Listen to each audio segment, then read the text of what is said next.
Finanzas con Pedro Tello Villagrán.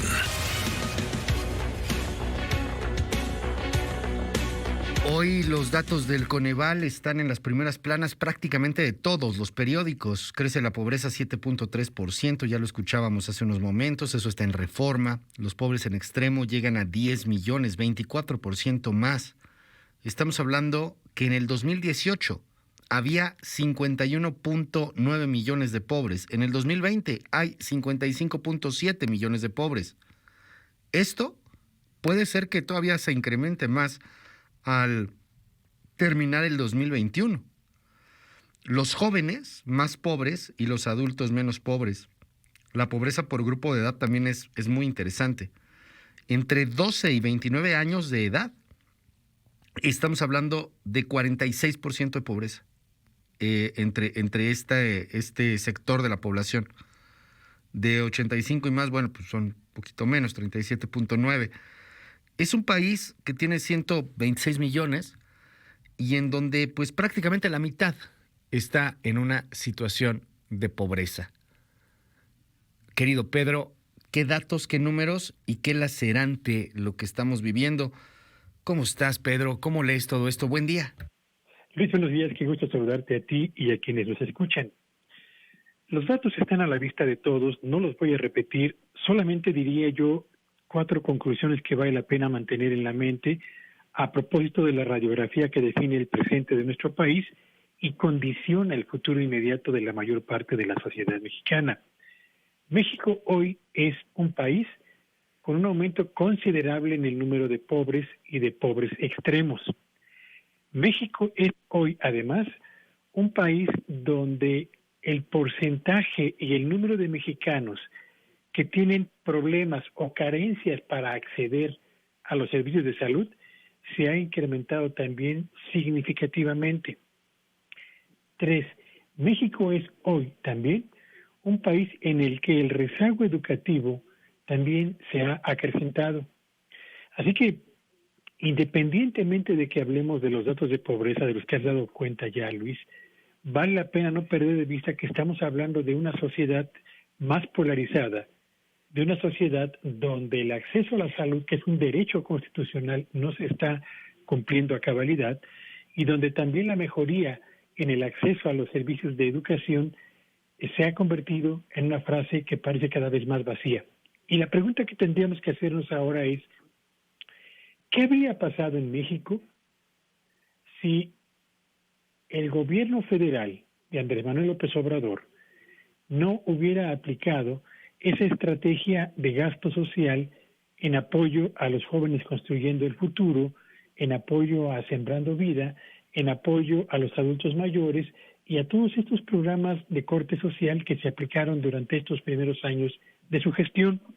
Ayer, el secretario ejecutivo del Coneval, el señor José Nabor Cruz, señalaba que si no hubiéramos contado con estos programas de apoyo sociales y transferencias monetarias directas realizadas por el gobierno federal, pero también por los gobiernos estatales, el número de pobres hoy sería no de 3.8 millones más, sino de poco más de 7 millones de mexicanos en condiciones de pobreza al cierre del 2020.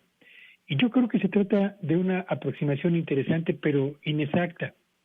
Sí, ha habido mayores apoyos y transferencias directas de dinero del gobierno federal, pero también de los gobiernos estatales, pero no olvidemos, Luis Auditorio, que en el 2019 y en el 2020 las remesas procedentes de Estados Unidos han alcanzado niveles récord, favoreciendo a poco más de 1.600.000 hogares.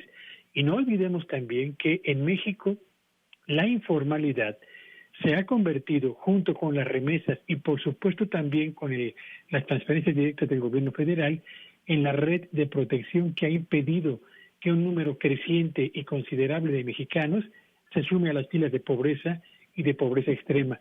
Sí, estamos mejor de como pudiéramos estar sin el apoyo del gobierno federal y de los gobiernos estatales, pero también estamos peor, mucho peor, de lo que la Constitución establece como obligaciones que debe cumplir el Estado para con la sociedad que representa.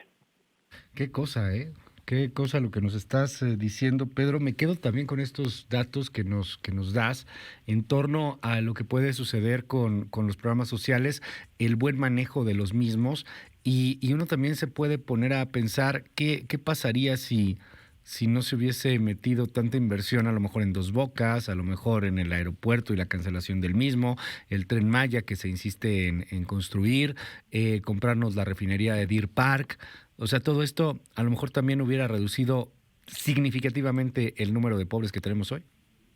Si hubiera ocurrido en México Ajá. lo que sucedió en Estados Unidos, en Europa y en la mayor parte del mundo, que es el apoyo a las familias donde aumentó el desempleo, el apoyo a las empresas para conservar los puestos de trabajo, te aseguro, Luis, que esos recursos habrían constituido un impulso importante para el bienestar de los hogares y habrían al mismo tiempo creado una planta productiva con mayor solidez para enfrentar el embate mismo de las medidas de contención a la movilidad y de cierre parcial de actividades motivadas por la emergencia sanitaria, y hoy tendríamos una condición social en materia de pobres y de pobres extremos, sin lugar a dudas, menor a la que ha reportado el Coneval, pero decidimos dejar solos a los hogares y decidimos dejar solas a la mayor parte de las empresas, y ahí están los resultados.